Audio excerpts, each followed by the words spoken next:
Welcome to Life Stories, where one forgotten Christmas gift became the moment a woman realized she was never truly seen by the people who were supposed to love her most. Imagine sitting at a family dinner, surrounded by laughter, warmth, and mountains of wrapping paper, only to realize no one even thought of you. Not by accident, on purpose. This isn't just a story about neglect. It's about silence so deep it echoes into adulthood, about building success, not to prove them wrong, but to finally feel whole. And when the same people who once overlooked her come knocking, she has a choice: open the door or lock it for good. What would you do when the people who erased you suddenly need you? Let's rewind to the moment she stopped waiting for love and started writing her own ending. It happened last Christmas, but it still plays on a loop in my mind. Each frame burned in like a scar I've learned to stop hiding. The room smelled like cinnamon and butter, the kind of artificial warmth you only get from scented candles and nostalgia. Everyone was there. My parents, my golden boy brother Carter with his picture-perfect pregnant wife, a chorus of cousins, and even Uncle Drew, who always managed to sneak bourbon into his coffee. Laughter spilled out in waves. Boxes rustled, ribbons flew. Every seat was filled, every plate loaded, every gift passed, except mine. There was no gasp, no awkward, fumbling apology, no "oh no, we must have missed one under the tree." Just nothing. No one noticed the absence, and worse, no one cared to. I didn't cry, I didn't even flinch, because they didn't know. None of them knew what I'd brought with me, tucked into the side pocket of my leather purse, next to the lip balm and receipt from the wine shop. It wasn't just a gift. It was a truth, sharp and heavy, and it glinted every time the Christmas lights caught the silver edge of my condo keys. They didn't know who I was anymore, because they'd never bothered to learn. I'm Madeline Rowe, Maddie, if you knew me before I learned how to protect myself. Grew up in a quiet corner of Pennsylvania where success was masculine, loud, and always spelled Carter. My brother was the prodigy, the quarterback, the Stanford-bound sunbeam my parents orbited around. I was the ghost, not the rebel, not the failure, just the background blur in every photo. At 10, Carter got a mountain bike. I got socks. Girls don't ride bikes, Mom said, so I rode the neighbor's discarded one until the tires cracked from rust. At 13, I made straight A's. My parents clapped for Carter's grades and forgot to ask about mine. At 16, I stopped trying to speak at dinner because no one ever heard me. But silence taught me other things: systems, logic, precision. I found peace in code, in the comfort of things that either worked or didn't. No emotional gray zones, no shifting rules. The tech club became my sanctuary, not because it was cool, but because no one there called me invisible. At 19, I earned a full ride to one of the top computer science programs in New York City. Tuition, housing, stipend, all covered. The same week, my father stood up at Thanksgiving dinner to toast Carter's entrepreneurial spirit, funded entirely by their retirement savings. My mother turned to me and said, "We just hope Maddie finds something steady. Maybe clerical work?" Laughter followed. I didn't even blink. I packed my bag a month later and left without telling them about the scholarship. Not because I wanted to hide it, because I knew it wouldn't matter to them. I left behind a childhood bedroom that was turned into Carter's office before I even boarded the bus. I carried with me a quiet promise. One day I'd come back, not for revenge, but for closure. New York was brutal. My dorm was barely bigger than a walk-in closet. I cried myself to sleep on a borrowed pillow while drunk students blasted EDM in the hallway. I worked 2 jobs, cleaning hotel rooms at night and fixing classmates' laptops on weekends. I didn't go to parties. I didn't date. I debugged systems and built firewalls because it made me feel safe in a world that had always felt hostile. By 24, I was interning at a cybersecurity firm downtown. I was the youngest, the only woman, and the only person who never asked questions. I learned fast. They noticed. I earned a job offer before graduation. By 28, I had engineered a security patch that protected a major bank from a massive breach. By 31, I licensed a proprietary defense framework to a European firm and walked away with a 6-figure bonus. But I didn't call home. I didn't brag. Not because I was cold, but because I finally understood that their silence had never been about distance. It was about disinterest. Instead, I bought myself something they never could have given me, a two-bedroom condo in downtown Boston, paid in full. The floor-to-ceiling windows overlooked the skyline like a secret I no longer needed to hide. My friends came over with pad thai and wine. We toasted on the floor. Someone gave me a candle shaped like a dragon. Someone else handed me a mug that read, "Just because you're quiet doesn't mean you're weak." That night, my phone buzzed. A message from Natalie, my cousin. "Hey, your mom wants to know if you'll come home for Christmas. Not we miss you. Not please come. Just, will you come?" I didn't answer right away. Later that night, standing by the window with Boston blinking like it was breathing with me, I whispered what I hadn't dared say out loud in over a decade. I think I have to. I wasn't going back for them. I was going back for the ghost of the girl who never got a birthday cake. The girl who did everything right and still wasn't enough. I had to look her in the eyes, even if it meant facing the same table that had once laughed while I disappeared. So I went. 6 hours of icy highways and old memories led me to Willow Creek Drive. The house looked smaller, the paint more faded. Plastic Santa still clung to the roof, missing one boot, like even nostalgia had given up trying. I stood on the porch with a tin of cookies in one hand and my overnight bag in the other. My finger hovered over the doorbell. When my mother opened the door, her eyes flicked up and down like she was scanning for something familiar. "You look different," she said. "I am," I replied. Inside, the house smelled like lemon polish, old upholstery, and something else. Disappointment, maybe. The living room fell silent when I stepped in, until a voice broke the air. "Hey, look who it is, Carter." "Of course." He beamed, one arm around Mia's shoulders, the other gesturing to her belly. "Everyone, this is Maddie. She works with, computers or something." "I work in cybersecurity," I said. "Enterprise-level AI defense." He whistled low. "Still doing the techie basement thing, huh?" I didn't answer. I didn't need to. Dinner was the same theater it always was. Carter pitched some vaporware startup and asked for $200,000 in family investment. My parents nodded solemnly. "Family helps family," my mother said, while handing me a scratchy blanket and pointing to the couch. I didn't argue. I didn't beg. But the next morning, when they forgot my gift again, just like when I was 10, I stood. I reached into my purse and placed the condo keys on the table. "This is what I got myself." Silence. "You bought a condo?" my father asked. "With what money?" my mother added sharp. "My job," I replied. "The one you never asked about." Their faces shifted in seconds. Pride. Curiosity. Then calculation. Carter stepped forward, smiling wide. "So about that investment, what would you say to a family who only remembers you when you become useful? Could you forgive people who never saw your worth until they needed something from it?" Because in that moment, standing at the edge of the only living room I was never allowed to belong in, I realized the most powerful thing I'd ever built wasn't a firewall. It was a boundary.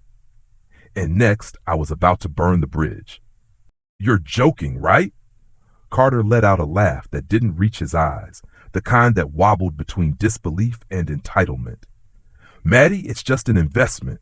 You're clearly doing well. This could be your way of giving back to the family." My father leaned forward, elbows on the table like this was a business negotiation and not a desperate plea disguised in Christmas lights and cheap wine. "You always said you wanted to be seen, Maddie. Well, now we see you. Isn't this what you wanted?" No, it wasn't.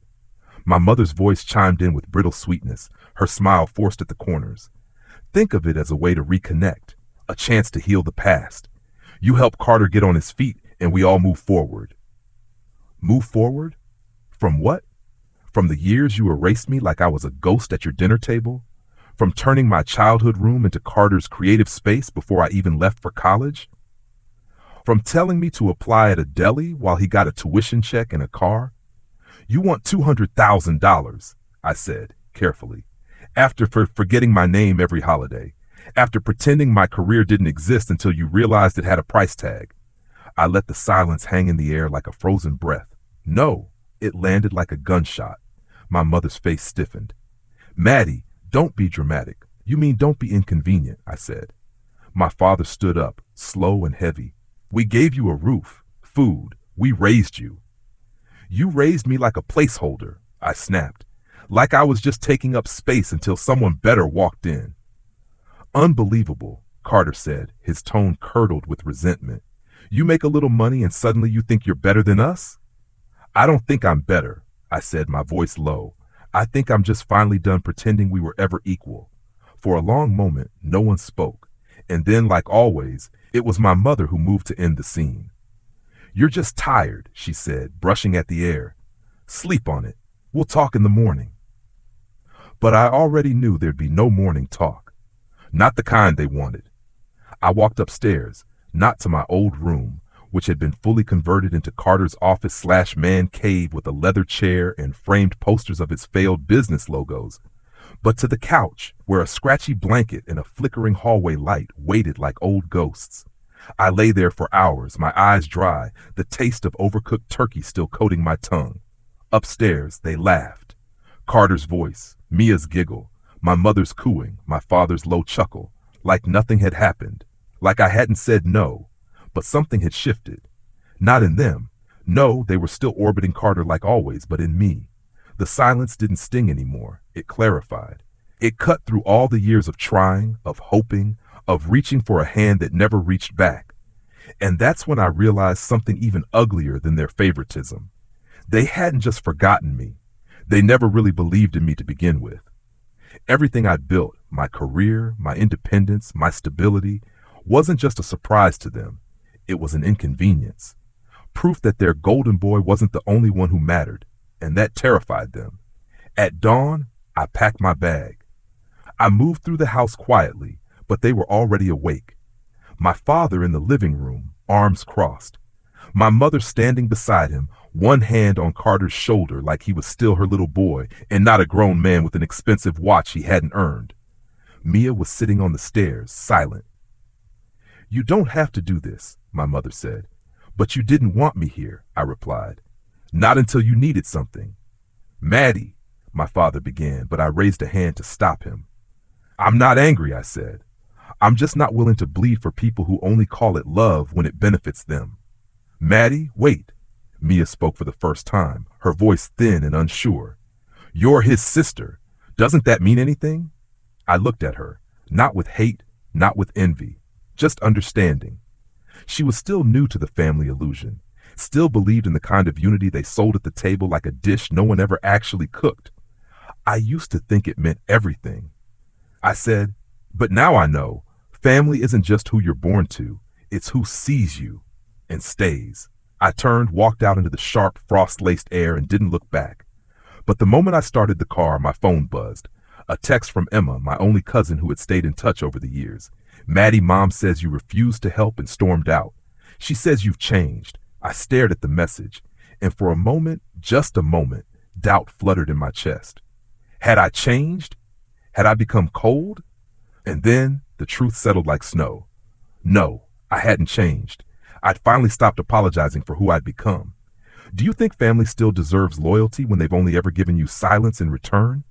Because just as I was about to delete the message, another name lit up my screen, and this time, it wasn't someone I expected. It was my brother, Carter, calling, again. The screen lit up with Carter's name like a siren. I let it ring once, twice, 3 times, and then I pressed decline, but he called again. This time, I picked up. Maddie, he said. His voice wasn't cocky, it wasn't sharp, it wasn't coated in charm or sarcasm or performance, it was quiet. That's what caught me off guard. I know I'm probably the last person you want to hear from, he began, but I needed to say something. I didn't answer. I didn't have to. The silence was answer enough. I was awful, he said. I know that now, but growing up I didn't realize. Everything was just handed to me. You worked twice as hard and no one saw it. I didn't see it. That's on me. The words hung in the air, fragile and trembling, like he was scared they'd shatter before they reached me. Part of me wanted to say it was too late. Another part wanted to scream. But mostly, I just felt tired, not defeated. Just done with performing pain for an audience that only shows up after the show ends. Maddie, he continued, I think I got so used to being the center that I forgot other people existed around me. I didn't call to ask for anything. I swear. I just wanted you to know I see it now. I see you. There was a long beat where I didn't breathe. I'm not coming back, I finally said. Not for Christmas, not for brunch, not for birthdays. I know, he said quietly. I wouldn't either. Then he hung up. I sat in the parked car for a long time, the engine humming, headlights cutting through the fog like questions I didn't want to answer. That phone call wasn't a fix. It didn't undo the years of silence or the scar tissue of being forgotten. But it was something. Not redemption, not reconciliation, just recognition. Maybe that was enough. Or maybe it never would be. The next few days passed in the strange quiet that always follows a storm. I blocked the numbers that texted guilt or fury. I responded to Emma with a simple, "Tell your mom I'm okay," and I meant what I said. I poured a glass of wine that night, sat by the window in my Boston condo, and watched the skyline blink steady and soft like the pulse of a city that had never once asked me to shrink. A week later, I got a package at the door. No return address. I opened it to find a cardboard box with a small pale pink envelope on top. Inside, a card. The handwriting was familiar, careful, slanted. "Madeline, I know this doesn't make up for anything, but I found this while cleaning out the attic. It was yours. It should have always been yours." Mom, inside the box was a tiny, dusty jewelry box, the kind you get at those roadside antique shops. I opened it. There, tucked into the velvet, was a bracelet. Not expensive, just old.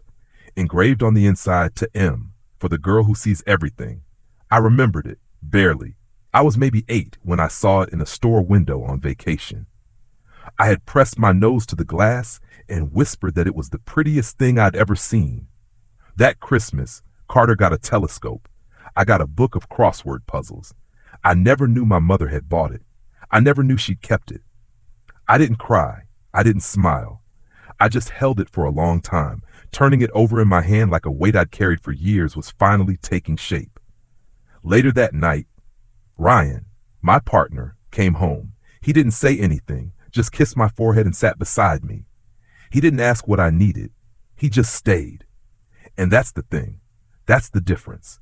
Family doesn't always come from where you expect. Sometimes it's chosen. Sometimes it's built from late nights, quiet cups of tea, and people who listen even when you don't speak. We booked our Japan trip that weekend. Cherry blossom season, shrines, quiet alleyways filled with noodle stands. He asked if we should get matching luggage tags. I told him no. I liked mine scuffed and lived in. He laughed and said he'd keep his ugly one too. We weren't perfect, but we were real. The day before we left, I got another voicemail. My mother again. Her voice was brittle, like glass trying not to crack. "Maddie, I told people you refused us, but the truth is, we refused you first." Over and over. I don't know how to undo that. I don't even know if you'll ever want to speak to me again. But I do know this. I see now what I was too proud to see then. You didn't leave us. We lost you. I'm sorry. I listened to the message twice. Then I archived it. I didn't call her back. Not out of hate, not out of pride, but because forgiveness isn't something I owe like a debt. It's something I'll give if and when I'm ready. That day may come, but it won't be because they asked. It'll be because I want to. We flew to Japan the next morning. I watched the sunrise from 30,000 feet, the clouds like cotton pulled across fire. I reached over, took Ryan's hand, and squeezed it once, not for comfort, for presence. I'm not the forgotten girl anymore. I'm not the background noise in someone else's story. I'm the author now, and I've chosen a new chapter. What part of Madeline's story resonated most with you, and why? Comment 100 if you love this story. Tell us where you're watching from. We love hearing your country. And don't forget to share this video with someone who needs to hear it. Thank you for watching Life Stories.